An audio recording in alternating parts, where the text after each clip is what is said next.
Hey, this is for you. No questions asked. Nah. I'm facilitated diffusion. No energy needed. AP Biology 2.6, Faciliter, Facilitated Diffusion. Note disclaimer. In section 2.5, we talked about diffusion across the membrane, and we highlighted the various molecules and the required transport for each of the molecules. Note that for this section, specifically section 2.6, which focuses on facilitated diffusion, we're talking about the utilization of some sort of protein to allow for specific types of molecules to transport from one side to the next in terms of the plasma membrane. These include things like polar charged molecules and large quantity of water, which utilizes what's known as aquaporins. In this section, it's important to understand that this means that we have some sort of fast transport because we are utilizing the idea of proteins in this process. Unlike smaller nonpolar molecules such as gases, those don't require any sort of protein. However, they're a lot slower. So I want you to remember this as we're going along in this section. It's important to note that when you take a look at this little picture here, it helps you remember a couple of things. One, we talked about the small nonpolar and small polar. So those include things like gases and small amounts of water. These are going to be slow in process, and they involve something like simple diffusion, which does not need a protein. However, if they're big or charged, then they need some assistance. So things like glucose or charged ions or large quantities of water need the proteins such as facilitated diffusion. So this is important to note when we talk about facilitated diffusion. Proteins in the membrane are like Uber drivers. Small, nonpolar molecules, they just walk home. Big or charged molecules, they are calling a protein to give them a ride across. Before we dive into what facilitated diffusion is, remember, facilitated diffusion is a type of passive transport. Unlike active transport, there is no requirement of ATP or energy. So there's no energy really required in this. We're moving along the concentration gradient, which means that it doesn't require energy because it's going with the natural flow. Now, facilitated diffusion is an example of passive transport. And if we have a phospholipid bilayer, we're going from areas of higher concentration to areas of lower concentration.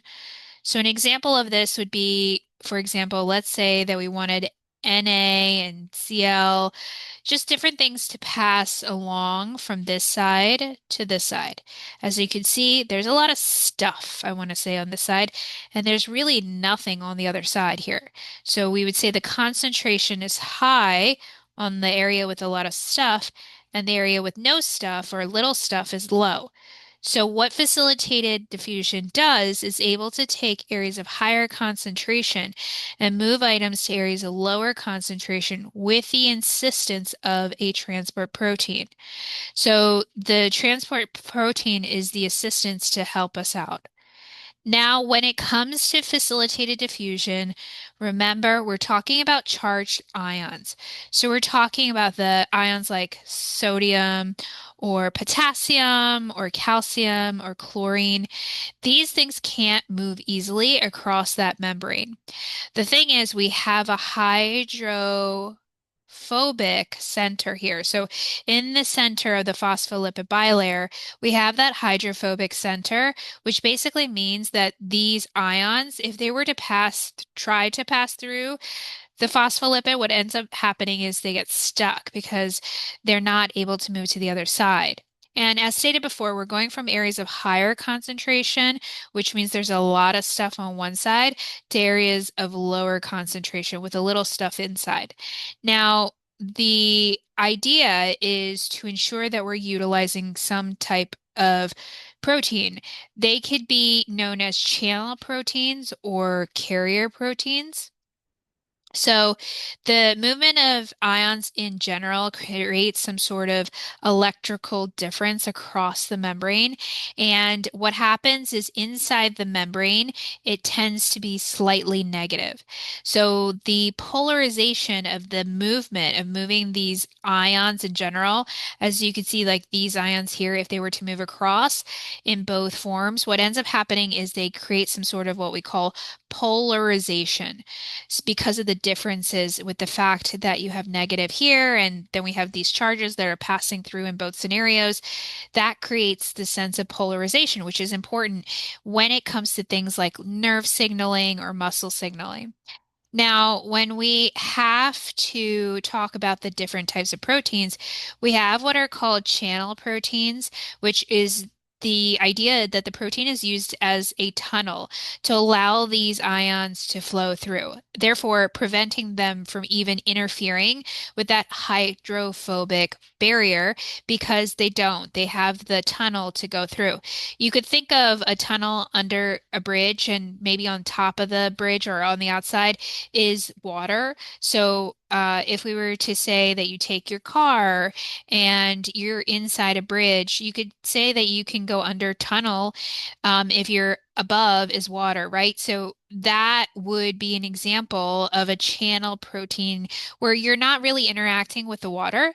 The same way you're not interacting with the hydrophobic membrane. And you don't want to. You want the hydrophilic all the way through with these ions.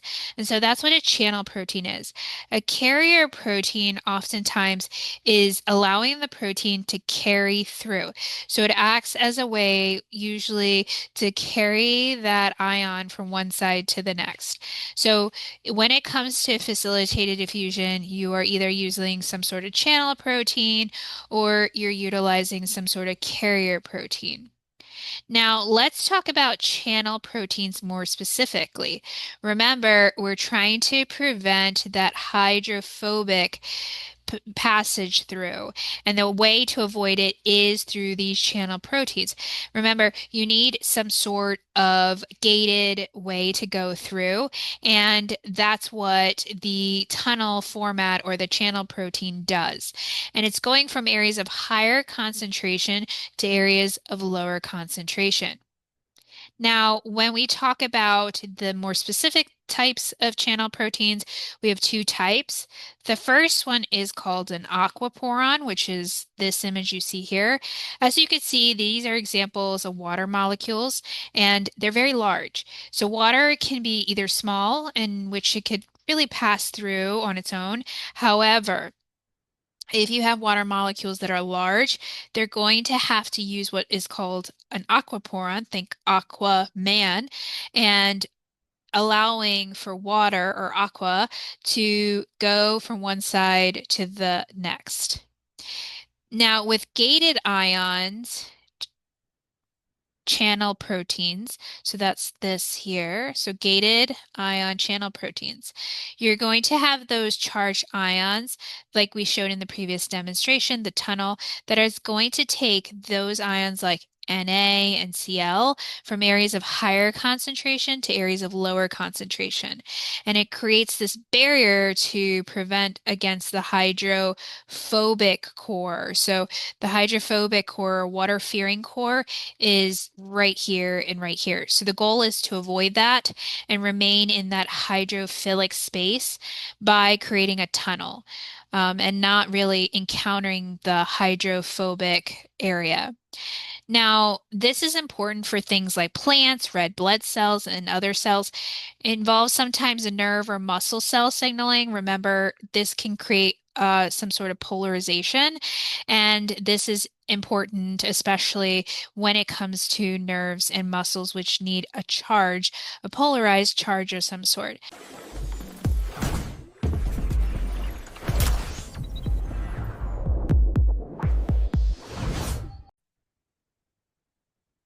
Let's talk about the facilitated diffusion process with aquaporins. In the video there, you saw that in this clip you had water molecules and they were trying to pass through, and they were able to do so with the assistance of a specific type of protein, a specific channel protein, also known as aquaporins. The ability of aquaporin is based on the fact that you're enabling water to pass through, and it's usually large quantities or large size water molecules that need to pass through, and they need some sort of assistance.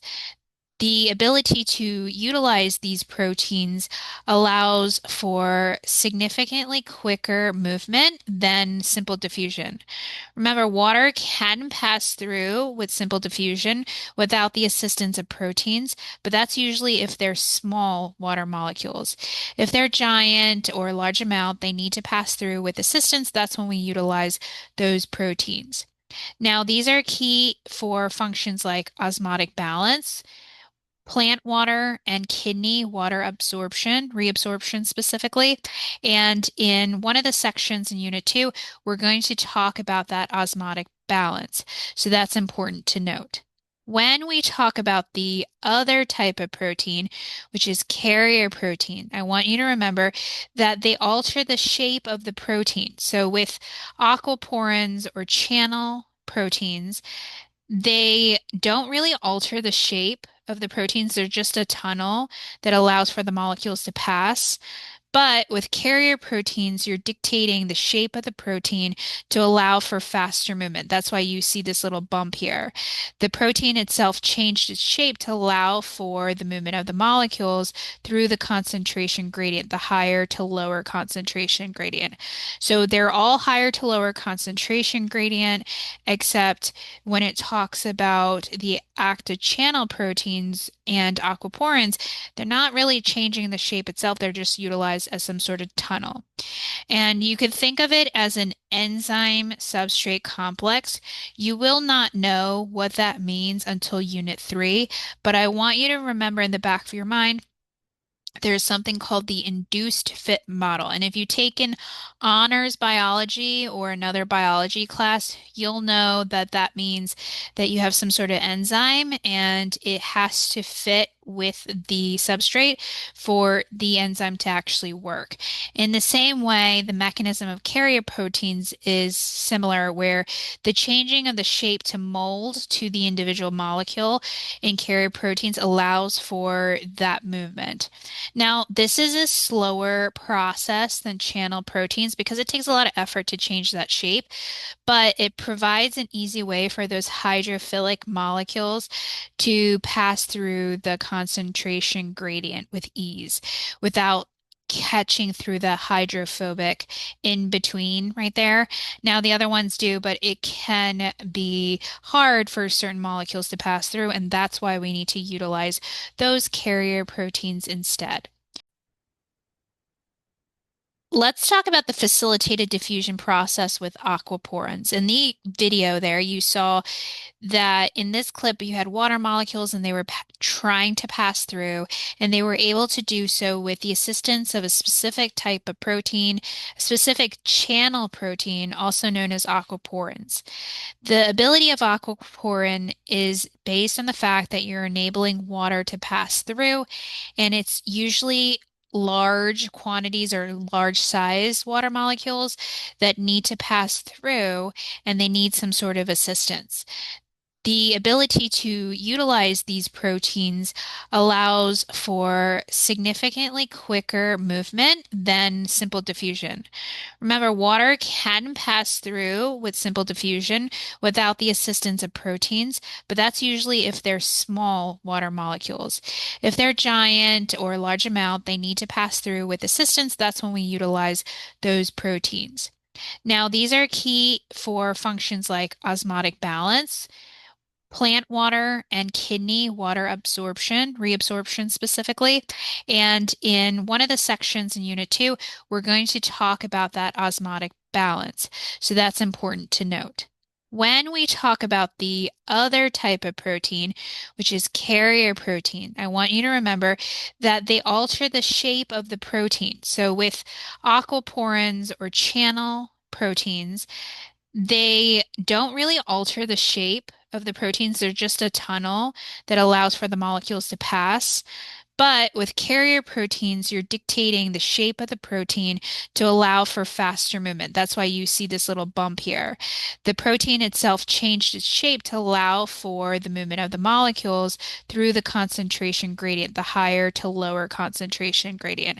So they're all higher to lower concentration gradient, except when it talks about the active channel proteins and aquaporins, they're not really changing the shape itself. They're just utilized as some sort of tunnel. And you could think of it as an enzyme substrate complex.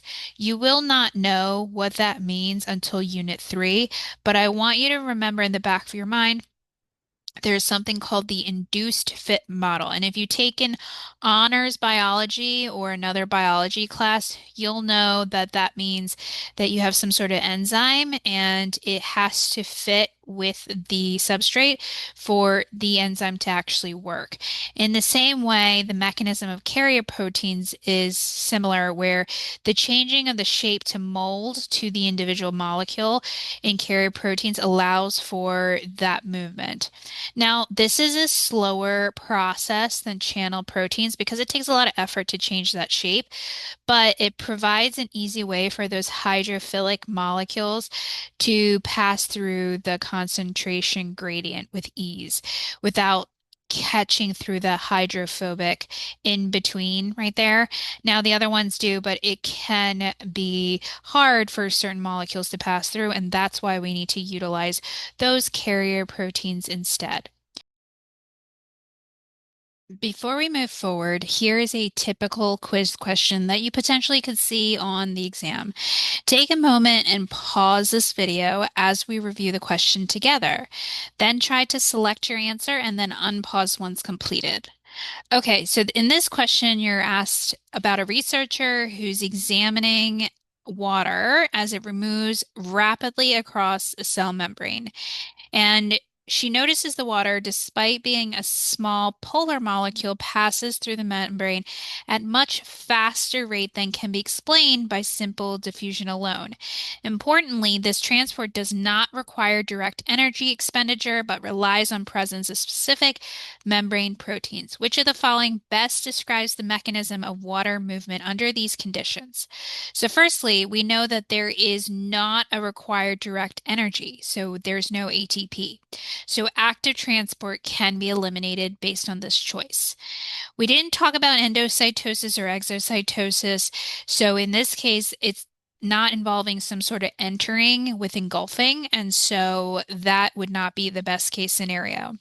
We do talk about water, and we're talking about water, and if you remember, the two important ways of going is simple diffusion and facilitated diffusion, which is B and D. However, with this question, they're talking about this idea that it's going at a much faster rate in the question. And because of this, the best answer choice is B, because while noticing that water does move through simple diffusion and it can also utilize facilitated diffusion, note that they're talking about aquaporins, which is an example of facilitated diffusion, but also they say it's much faster, which is typical of utilizing some sort of protein. The assistance of a protein, which is something like facilitated diffusion, is going to allow for faster rate that's explained in the question there.